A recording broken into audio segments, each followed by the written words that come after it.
श्री हरिवंश श्री राधे राधे। मैं कृष्णप्रिया दासी। तो स्वागत है आपका और एक नए वीडियो में।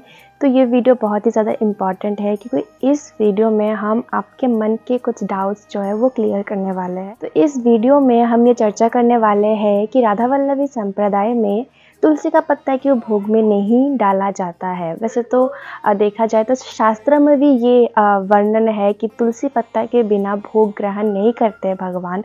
तो फिर राधा वल्लभी संप्रदाय में क्यों तुलसी पत्ता नहीं डाला जाता है। तो ये वीडियो इसलिए बहुत ही ज़्यादा इम्पॉर्टेंट है, इसलिए बहुत ही ध्यान से सुनिएगा। तो चलिए अब ये वीडियो शुरू करते हैं।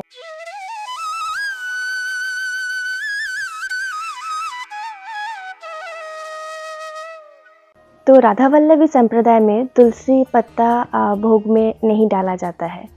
तो इसका मेन रीज़न जो है वो है राधा वल्लभी संप्रदाय में जो भाव है वो सखी भाव है। और यहाँ तुलसी महारानी अर्थात वृंदा सहचरी वृंदा सखी जो है वो प्रधान प्रमुख सखी है हमारी किशोरी जो की।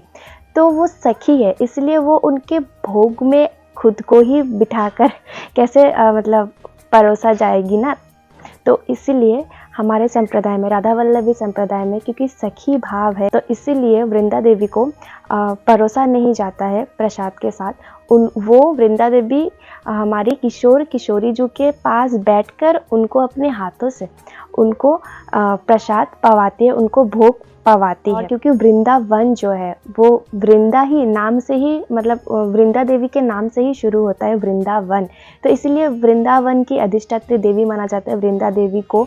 और हमारी किशोरी जो की सखी है, प्रमुख सखी है वृंदा देवी, इसीलिए वो किशोरी जी के भोग में नहीं डाली जाती। वो किशोरी जी के पास बैठकर किशोरी जी को भोग पवाती है, ऐसा माना जाता है। तो इसीलिए तुलसी पत्ता भोग में नहीं डाला जाता है राधा वल्लभी संप्रदाय में। तो आप लोग सोच सकते हो तो शास्त्र विरोधी काम क्यों करते। शास्त्र में तो बोला गया है कि तुलसी के बिना भगवान ग्रहण नहीं करते हैं, कोई भी भोग चाहे कुछ भी हो जाए वो ग्रहण नहीं करते हैं। तो फिर अब यहाँ पे तुलसी के बिना अगर आप लोग भोग लगा रहे हो तो वो ग्रहण कैसे करेंगे। तो इसके लिए एक एग्जाम्पल देना चाहूँगी।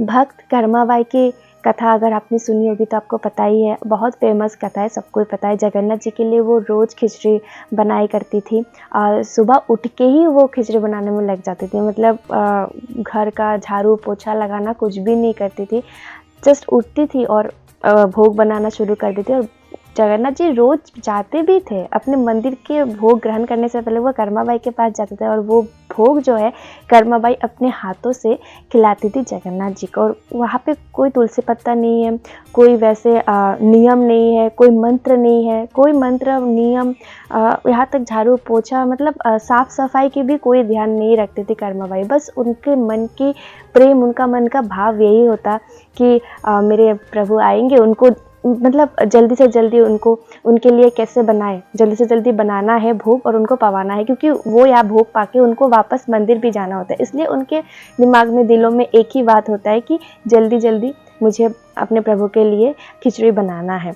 तो वो इस भाव से, इस प्रेम से वो बनाती थी और जगन्नाथ जी वो रोज उनके प्रसाद उनकी जो खिचड़ी है वो रोज जगन्नाथ जी पाते थे। तो इस कथा से हम क्या सीखते हैं, इन कर्माबाई भक्त चरित्र से क्या सीखते हैं कि प्रेम ही सबसे ऊपर है। और श्री कृष्ण गर्ग संहिता में कहते हैं कि मैं नियम नीति तपस्या ध्यान साधना इन सब से रिझता हूँ, लेकिन ये रास्ता थोड़ा सा कठिन है।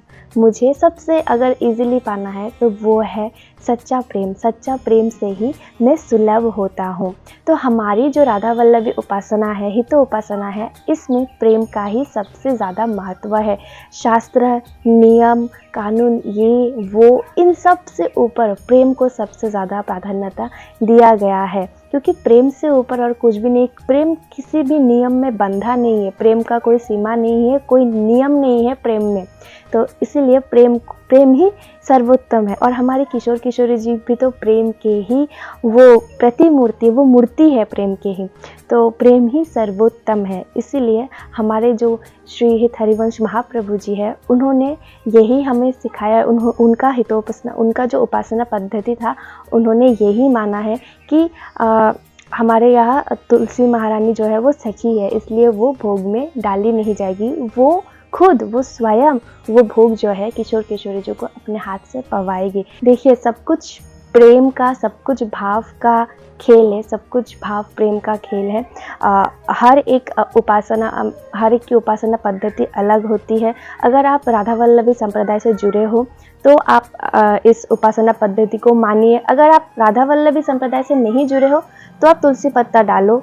आप जिस भी संप्रदाय से बिलोंग करते हो, उस संप्रदाय की जो पद्धति है, उपासना पद्धति है, उसके अनुसार ही आप चलो। और एक बहुत ही इम्पॉर्टेंट बात जो मैं हर वीडियो में लगभग बोलती हूँ, लेकिन फिर भी कुछ लोग हैं जो उल्टा सीधा बोलते हैं, बट ठीक है, वो उनकी दृष्टि शायद वो वीडियो देखे बिना ही बोलते हैं, लेकिन फिर भी मैं इस वीडियो में भी वो बात ऐड करना चाहती हूँ कि मैं ये बोल रही हूँ कि हमारे संप्रदाय में, राधा वल्लभी संप्रदाय में तुलसी पत्ता नहीं डाला जाता, तो आप भी मत डालिए। ये मैं नहीं कह रही हूँ, या फिर जो लोग डालते हैं उनमें प्रेम नहीं है, ये भी मैं नहीं बोल रही हूँ। मैं बस अपने जो हमारे संप्रदाय है उस उपासना पद्धति को, उसके बारे में बोल रही हूँ। आप भी बोलो, सब फ्री है अपने अपने उपासना पद्धति को बोलने के लिए। मैं बोल रही हूँ तो आप भी बोलो, है ना। लेकिन मेरे ऊपर उंगली करना कि आप तुलसी पत्ता नहीं डालते हो तो आपका ये भोग ग्रहण योग्य नहीं होगा, या फिर ये सब आप अगर बोलोगे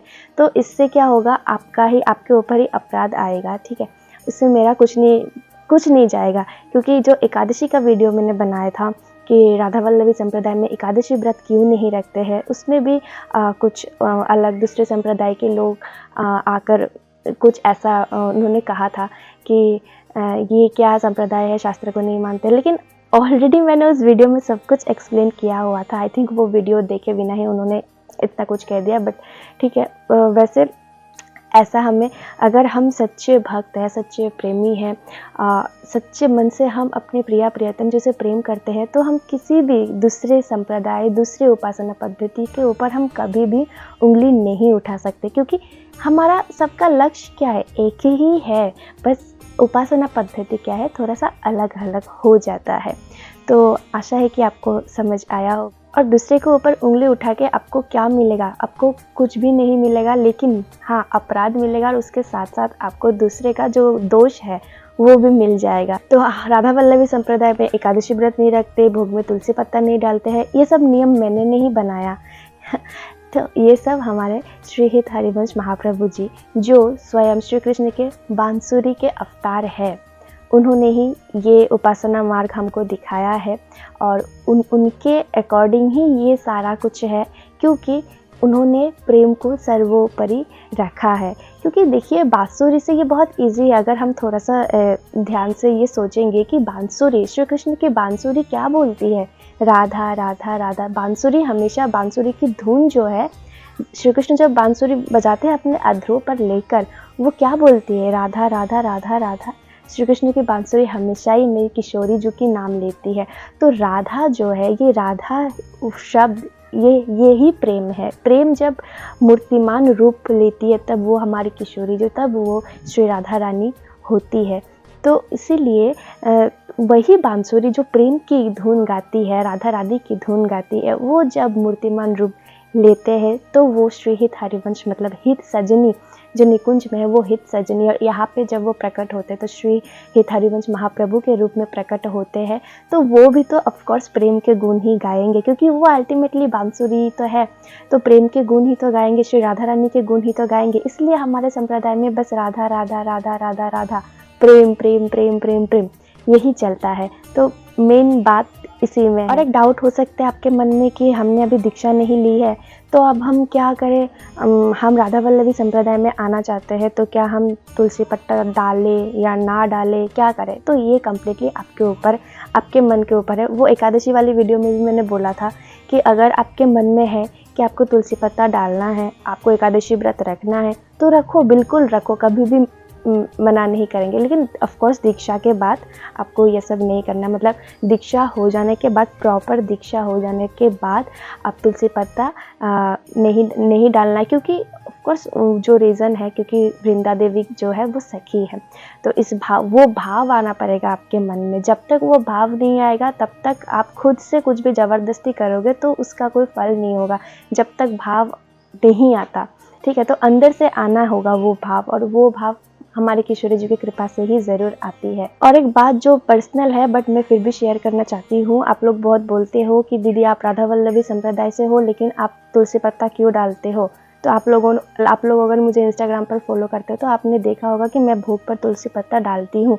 तो इसका रीज़न ये है कि मैं तो राधा वल्लभी संप्रदाय को फॉलो करती हूँ, सब कुछ गुरुदेव जी को अपना गुरुदेव मानती हूँ, सब कुछ राधा वल्लभी संप्रदाय के अकॉर्डिंग ही करती हूँ। बट मेरे माता पिता जो है वो गौड़िया संप्रदाय के हैं, और हमारे यहाँ, मैं आसाम रहती हूँ, हमारे यहाँ गौड़िया संप्रदाय ही है, सिर्फ गौड़िया संप्रदाय ही है, और कोई दूसरा संप्रदाय मैंने आज तक यहाँ पे नहीं देखा है।